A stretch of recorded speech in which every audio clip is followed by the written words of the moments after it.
اعوذ باللہ من الشیطان الرجیم، بسم اللہ الرحمن الرحیم۔ کیا انسان بچے اڈاپٹ کر سکتا ہے یا نہیں؟ ہمارے معاشرے میں بعض خواتین اور مرد ایسے ہیں کہ جن کے ہاں اولاد نہیں ہے اور وہ بچہ لینا چاہتے ہیں کسی اور سے، تو کیا درست ہے یا نہیں؟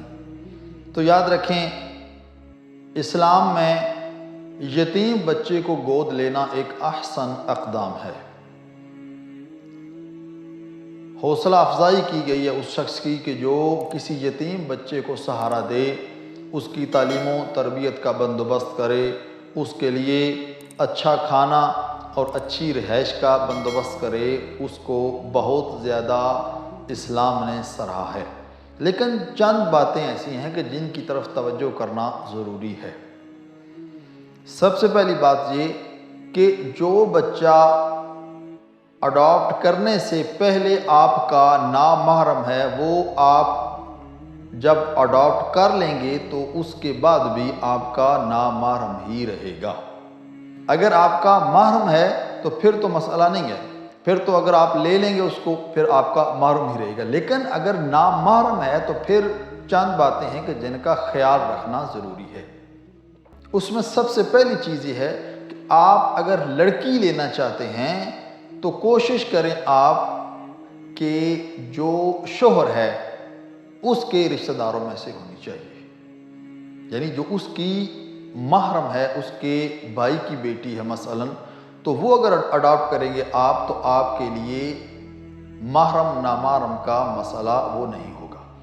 اسی طرح اگر آپ لڑکا لینا چاہتے ہیں تو بہتر یہ ہے کہ جو خاتون ہے، جو لڑکی ہے، اس کی اگر فیملی سے جو اس کا محرم بچہ ہے، مثلا اس کی بہن کا بیٹا ہے جو اس کا بھانجا ہے، اگر وہ لیں گے تو بہتر رہے گا جو کہ اس کا محرم ہوگا۔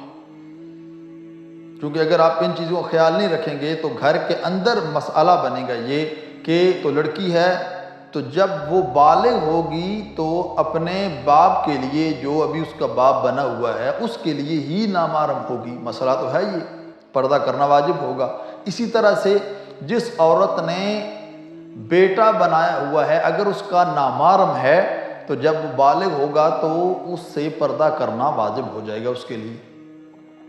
اس لیے ضروری ہے کہ ان چیزوں کا خیال رکھا جائے کہ کس فیملی میں سے، کس طرف سے آپ نے بچہ یا بچی لینا ہے، ایک بات سے۔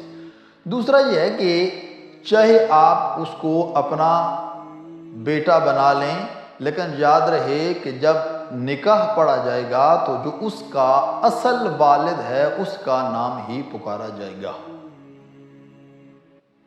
اسی طرح خدا نخواستہ وہ رحلت کر جاتا ہے، فوت ہو جاتا ہے، تو تلقین میں جو اس کا اصل باپ ہے اس کا ہی نام لیا جائے گا، آپ اپنا نام وہاں پر نہیں لے سکتے۔ اس بات کا خیال رہے۔ اس کے علاوہ جو قانونی مسائل ہیں اس میں کوئی مسئلہ نہیں ہے۔ مثلا آپ بے فام اپنے ساتھ بنا سکتے ہیں، اس کا شناختی کارڈ بنے گا وہ آپ اپنے ساتھ بنوا سکتے ہیں، اس کا پاسپورٹ وہ اپنے نام کے ساتھ بنوا سکتے ہیں۔ قانونی لحاظ سے مسئلہ نہیں ہے، لیکن شرعی لحاظ سے ضروری ہے کہ ان باتوں کا خیال رکھا جائے۔ دعا ہے خالق کائنات کی بارگاہ میں خداوند کریم ہم سب کو احکام الہیہ اور فرامین معصومین علیہ السلام پر عمل کرنے کی توفیق عطا فرمائے۔ والسلام علیکم ورحمۃ اللہ وبرکاتہ۔